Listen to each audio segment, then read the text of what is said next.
En los rincones más olvidados de la historia, a veces yace una verdad tan cruda que la humanidad prefiere sepultarla bajo el peso del silencio. Una verdad sobre aquellos que, tras orquestar el horror, buscaron refugio en tierras lejanas, creyendo que el sol del trópico podría borrar la mancha de sangre de sus manos. Pero el pasado tiene una forma brutal de reclamar lo suyo. Esta es la historia de Helena Richter, una mujer cuyo nombre real fue borrado de los archivos, pero cuya sombra, cargada con el peso de innumerables atrocidades, la persiguió sin descanso hasta encontrarla en un escondite remoto, donde su fin sería tan implacable como los crímenes de los que fue cómplice silenciosa. La Segunda Guerra Mundial dejó cicatrices imborrables en el alma del mundo, millones de vidas cegadas, ciudades en ruinas y una moralidad fracturada. Pero mientras los juicios de Nuremberg juzgaban a los peces gordos, muchos otros, quienes habían vivido en la opulencia y el privilegio al amparo de la barbarie nazi, simplemente se desvanecieron.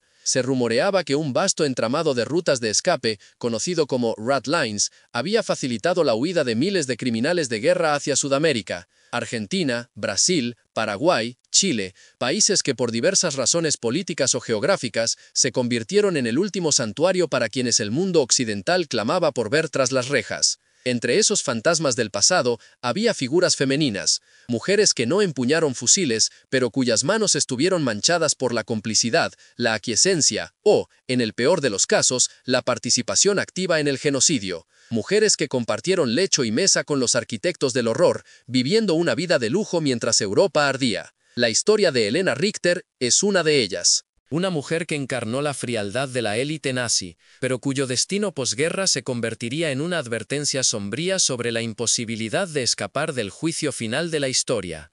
Pocos saben cómo terminó realmente su existencia. La vida de Hildegard antes de la guerra, en la opulenta Múnich de los años 30, era un sueño dorado.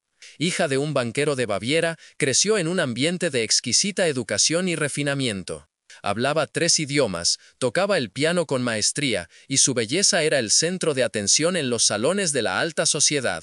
Fue en una de esas galas, adornada con perlas y un vestido de seda azul que realzaba sus ojos, donde conoció a Joseph Müller, un hombre de mirada intensa y uniforme impoluto, cuya retórica sobre la grandeza de la patria y el destino manifiesto de Alemania la cautivó profundamente.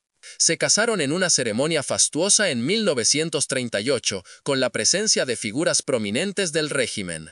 Hildegard se convirtió en la señora Müller, la anfitriona perfecta para las reuniones secretas donde se tejían los hilos de la política y el destino de millones de personas. Su hogar no era solo una mansión, era un centro de poder. Allí se discutían planes de anexión territorial, se brindaba por victorias militares y se silenciaban las voces disidentes con mano de hierro. Helena escuchaba, asentía, sonreía. Su papel era mantener la fachada de normalidad y esplendor. Pero la normalidad, como un vaso de cristal, se quebró de forma irremediable. La guerra estalló y con ella la verdad del régimen.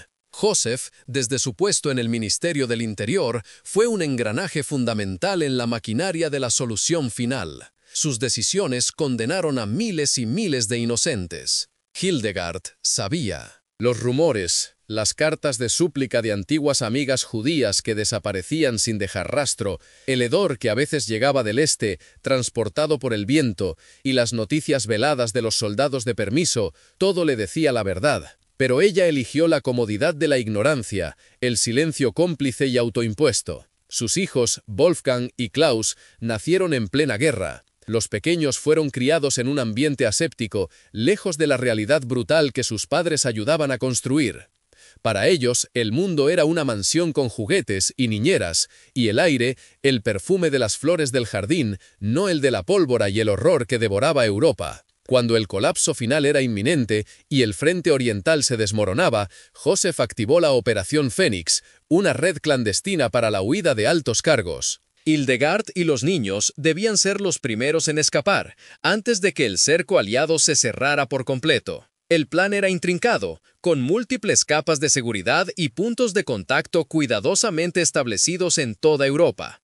Su ruta no fue sencilla, una odisea de engaños y riesgos calculados. Primero, de Berlín a un búnker secreto en los Alpes bávaros, donde esperaron camuflados durante semanas, en una atmósfera de tensión constante. Allí, un grupo de desertores y leales al régimen planificaba las últimas fases del escape bajo la supervisión de un leal sargento llamado Dieter. Desde allí, en plena oscuridad y bajo el temor constante de ser descubiertos por las patrullas aliadas, viajaron en un convoy de camiones civiles camuflados con provisiones esenciales hasta el sur de Francia, donde les esperaba la siguiente parte del plan. En un pequeño pueblo pesquero cerca de Marsella, con la ayuda de antiguos colaboradores franceses que aún sentían lealtad a la ideología, lograron abordar un pequeño velero. La travesía por el Mediterráneo hasta España fue tormentosa, el mar embravecido y el miedo a ser interceptados constante y agotador. Llegaron a un puerto clandestino en la Costa Brava, cerca de Girona, bajo la protección de una red de simpatizantes fascistas españoles.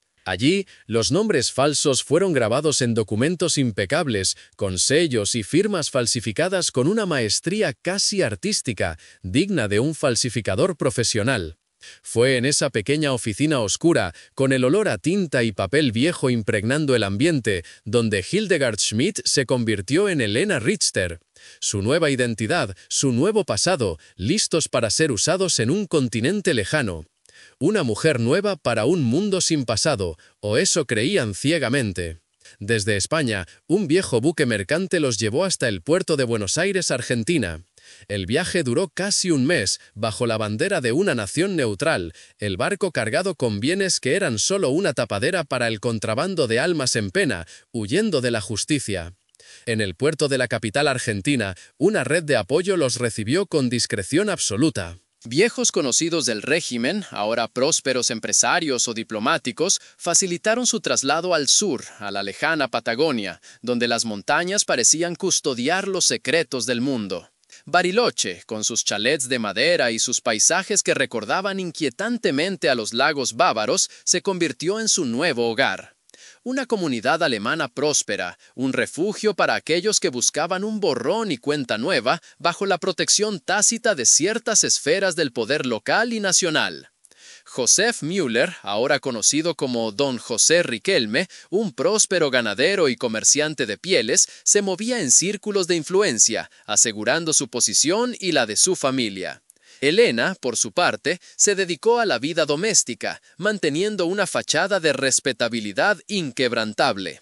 En público, Helena era la epítome de la elegancia y la discreción. Organizó obras de caridad para los menos afortunados, presidió clubes de té y se aseguró de que sus hijos recibieran la mejor educación posible, siempre con un velo de misterio sobre su verdadero pasado y el de su marido. Pero en privado, la paranoia de Josef era palpable. Cambiaban de coche cada pocos meses, las llamadas telefónicas eran monitoreadas constantemente, y siempre había hombres armados en las cercanías de la estancia, bajo el pretexto de seguridad para el ganado, pero en realidad para su propia protección. Helena, a pesar de la aparente tranquilidad de su nueva vida, cargaba con un peso invisible. Las noches, a veces, eran invadidas por sueños perturbadores, fragmentos de recuerdos olvidados, rostros angustiados, gritos lejanos que resonaban en su mente, el frío metal de una ideología que había aceptado sin cuestionar. El miedo a ser descubierta era una compañía constante, una sombra que nunca la abandonaba. Cada nuevo rostro en el pueblo, cada pregunta inusual de un forastero, la ponía en alerta máxima. La vida de Helena Richter era una fortaleza, pero una fortaleza construida sobre arena, susceptible de desmoronarse en cualquier momento. Los años pasaron y el rastro de los cazadores de nazis parecía alejarse de Bariloche. Josef Müller murió en su cama, un final que, para muchos de sus víctimas, hubiera sido una burla cruel y una injusticia. Helena sintió un alivio extraño, la liberación de un guardia que ya no estaba. Pero la verdad, como el viento patagónico que atraviesa los valles andinos sin tregua, siempre encuentra su camino. Y en 1972, ese viento trajo a Antonio Vargas, el investigador español que cambiaría el destino de Helena Richter para siempre, desvelando décadas de mentiras. Si esta historia, tan inquietante como fascinante, te ha conmovido, te invito a suscribirte al canal. Tenemos muchas otras revelaciones ocultas de la Segunda Guerra Mundial esperando ser descubiertas. Antonio no actuaba solo por impulso. Había pasado años en los archivos de Madrid, Berlín y Jerusalén. Había entrevistado a sobrevivientes en Buenos Aires, a exiliados en Ciudad de México y a ancianos marineros en el puerto de Valparaíso, Chile, que recordaban el trasiego de ciertos barcos sospechosos. Su búsqueda era meticulosa, casi obsesiva, alimentada por la memoria de su propia familia exterminada. Había encontrado documentos sobre las ratlines, rutas de escape que no solo involucraban a clérigos y diplomáticos, sino a redes de inteligencia y simpatizantes fascistas que facilitaron la huida de miles de criminales. La pista que lo llevó a Bariloche era un pequeño recorte de periódico de un diario local argentino de 1954 que mencionaba a doña Elena Richter como benefactora de una iglesia y una foto borrosa que, en sus ojos entrenados, delataba un parecido inquietante con la joven Hildegard Schmidt. En Bariloche, Antonio encontró la complicidad silenciosa de la comunidad. Los argentinos que habían vivido décadas bajo regímenes autoritarios sabían leer entre líneas, conocían el arte de callar y el peligro de preguntar demasiado. Pero también había descontento latente, un resquemor por el pasado silenciado. Carmen Torres, la anciana que le ayudó, era una tejedora de lana con manos callosas y una mirada sagaz, capaz de ver más allá de las apariencias. Su familia había sufrido bajo la junta militar y ella veía en los ex-nazis una extensión de la misma opresión que ella y los suyos habían enfrentado con valentía. «Mucha gente aquí sabe, señor Vargas», le confió Carmen una tarde, mientras compartían un mate amargo, el vapor elevándose en el aire fresco de la tarde. «Saben que los alemanes ricos tienen un pasado oscuro, pero el dinero calla muchas bocas, y el miedo más todavía».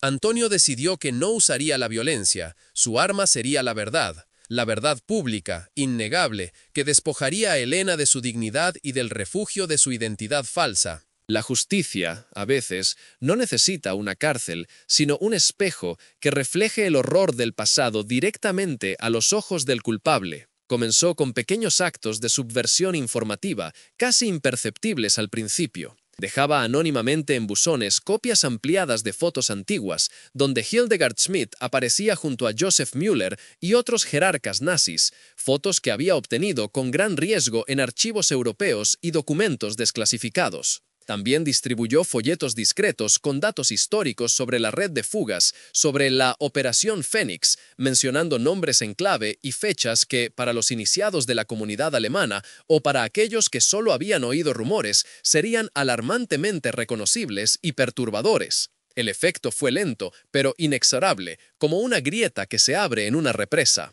Al principio, incredulidad, luego miedo y negación. Pero entre la generación más joven, aquellos que habían crecido en Argentina y que no habían vivido el fervor ideológico de la guerra, surgió una profunda vergüenza y un deseo de entender. Jóvenes como Mateo, el nieto del ex oficial nazi que luego la señalaría, empezaron a cuestionar a sus mayores. ¿Qué habían hecho realmente? ¿Con quién habían convivido? El velo de silencio que había cubierto Bariloche durante décadas se desgarraba por las manos de la nueva generación, hambrienta de verdad. Elena sintió el cambio, las miradas esquivas en el supermercado, el murmullo que se silenciaba cuando ella pasaba por la plaza, la camarera de la confitería que de repente se mostraba menos atenta y más fría, el tono de voz de su jardinero, don Pedro, que antes era servil, ahora tenía un matiz de frialdad y desprecio apenas disimulados. Su hija, Sofía, que vivía en Buenos Aires y la visitaba ocasionalmente, empezó a notar también el cambio en la atmósfera. Las conversaciones al teléfono eran tensas, llenas de silencios incómodos. «¿Está todo bien, mamá? Te noto rara, como si algo te preocupara profundamente», le preguntó un día con genuina preocupación. Elena inventaba excusas. El frío patagónico, la edad, pequeños malestares de salud. Pero la verdad era que el muro que había construido alrededor de su vida se estaba resquebrajando ladrillo a ladrillo, bajo el asedio silencioso e implacable de la verdad que avanzaba. ¿Crees que estas mujeres, como Elena, eran meras víctimas de las circunstancias o cómplices voluntarias de las atrocidades? Comparte tus pensamientos en los comentarios. El día de la fiesta de la cerveza se acercaba, un evento anual que era el pináculo de la vida social alemana en Bariloche, una muestra de orgullo cultural y cohesión comunitaria. Elena, a pesar de sus crecientes temores, decidió asistir, aferrándose a su última brizna de normalidad de lo que ella consideraba su vida. Se vistió con su mejor traje, un elegante vestido verde oscuro que contrastaba con su cabello plateado cuidadosamente peinado. Intentó proyectar la imagen de la digna matriarca, la respetable señora Richter, ajena a los susurros y las miradas acusadoras que sentía clavarse en su espalda. Pero el aire en el salón era denso, cargado de una electricidad palpable, un presagio sombrío. Las risas eran escasas, las conversaciones se ahogaban. Había una tensión creciente que Helena no podía ignorar. Sabía, en el fondo de su ser, que algo grande y terrible estaba a punto de suceder, que la verdad estaba a punto de desatar su furia.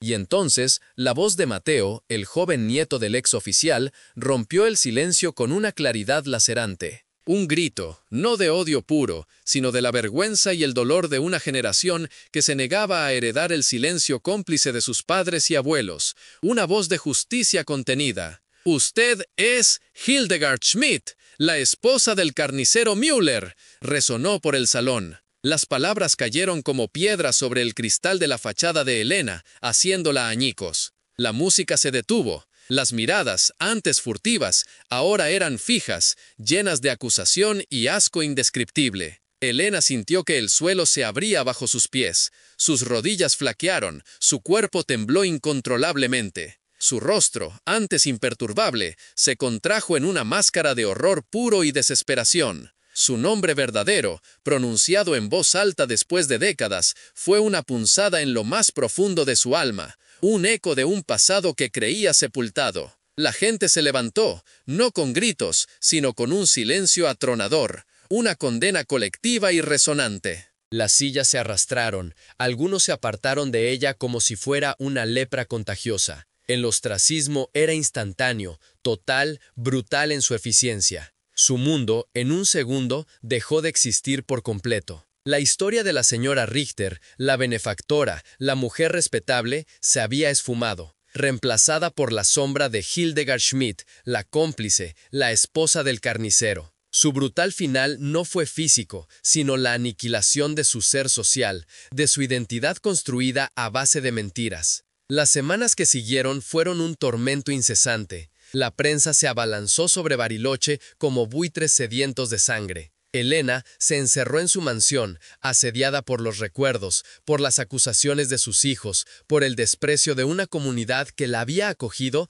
y ahora la repudiaba con vehemencia. Sus hijos, Wolfgang y Klaus, sintieron la vergüenza como una marca de fuego en sus propias vidas. Wolfgang, el mayor, ya con una familia propia y una reputación que proteger, intentó distanciarse, suplicando a su madre que explicara, que se defendiera. Pero Helena solo podía llorar en silencio, sin palabras. Klaus, el más joven, fue el más afectado emocionalmente. Su vida, sus planes, todo se desmoronó bajo el peso de la revelación. La furia se apoderó de él, una furia contra su madre, contra su padre, contra una verdad que lo había convertido en el hijo de un monstruo, sin él saberlo, sin poder elegir. Sofía, su hija, que vivía en Buenos Aires, intentó un acercamiento desesperado, una última súplica para que su madre contara su versión, que pidiera perdón público por sus acciones y su silencio. Pero Helena estaba demasiado lejos, sumergida en un abismo de negación y desesperación,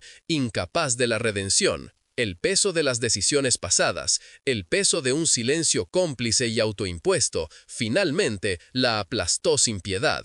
Una noche, incapaz de soportar la humillación, la soledad abrumadora y la mirada acusadora del mundo, Helena tomó la decisión final, la que sellaría su destino. Si has llegado hasta aquí, significa que esta historia realmente te ha cautivado. Así que deja un me gusta y activa las notificaciones para no perderte nuestros próximos documentales. Fue encontrada en su cama, con la botella de sedantes vacía y el rostro pálido, en paz quizás, por primera vez en décadas. Un final silencioso, un escape final de un mundo que ya no podía soportar. Pero su muerte no fue un acto de paz, sino la última consecuencia de una vida de engaño y complicidad.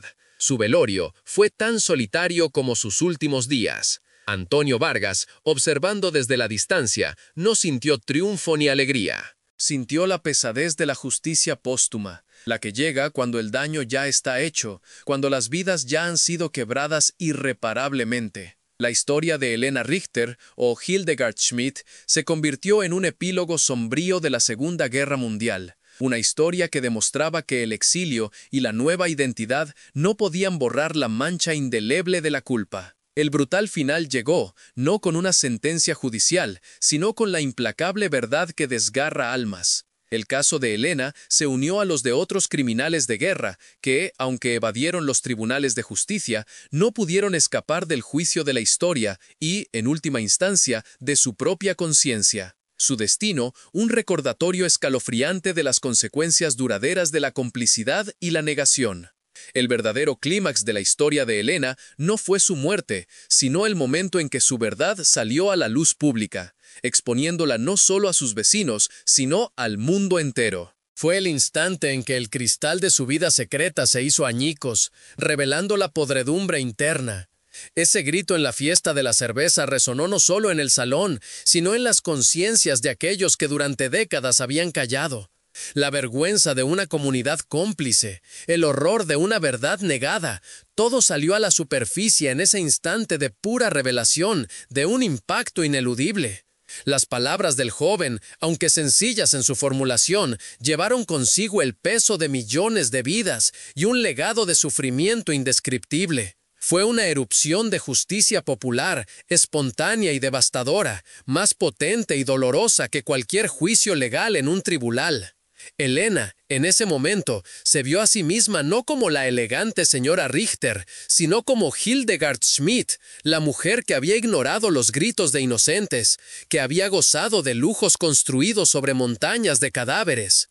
Fue una erupción de justicia popular, espontánea y devastadora, más potente y dolorosa que cualquier juicio legal en un tribunal. Helena, en ese momento, se vio a sí misma no como la elegante señora Richter, sino como Hildegard Schmidt, la mujer que había ignorado los gritos de inocentes, que había gozado de lujos construidos sobre montañas de cadáveres. La visión de esa verdad la destrozó por completo. Sus ojos, que habían evitado la verdad por décadas, fueron forzados a verla sin velos. Su alma, blindada por la negación y la indiferencia, fue perforada sin piedad. No hubo escondite para ella, ni dentro de su mente, ni en el mundo exterior. El brutal final había llegado, disfrazado de verdad implacable. La caída fue más allá de lo personal. Fue una caída simbólica de todos aquellos que pensaron que podían escapar impunemente de sus crímenes. La historia de Helena se convirtió en un eco, una advertencia de que la justicia, aunque lenta, a menudo encuentra caminos insospechados para manifestarse.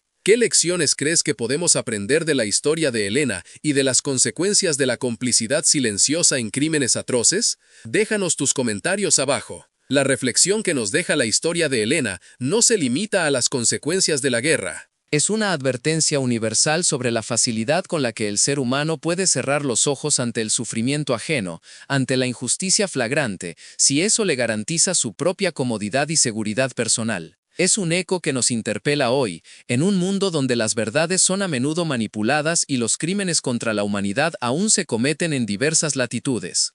Nos exige una introspección. ¿Seríamos cómplices por acción o por omisión? ¿Qué muros de silencio construimos en nuestra propia era para evitar ver lo incómodo? La historia de Hildegard Schmidt, la mujer que se convirtió en Helena Richter, es un espejo ineludible. Un espejo que refleja no solo la crueldad de una época convulsa, sino la fragilidad de la moralidad humana y la certeza inquebrantable de que, tarde o temprano, la verdad siempre encuentra su camino para exigir su deuda y su lugar en la historia. Y esa deuda, como la que Helena pagó con su vida, su reputación y la pérdida de sus seres queridos, es a menudo la más brutal de todas las condenas. Que esta historia sirva como un eterno recordatorio de la vigilancia constante que debemos tener para que las sombras del pasado nunca oscurezcan nuestro futuro.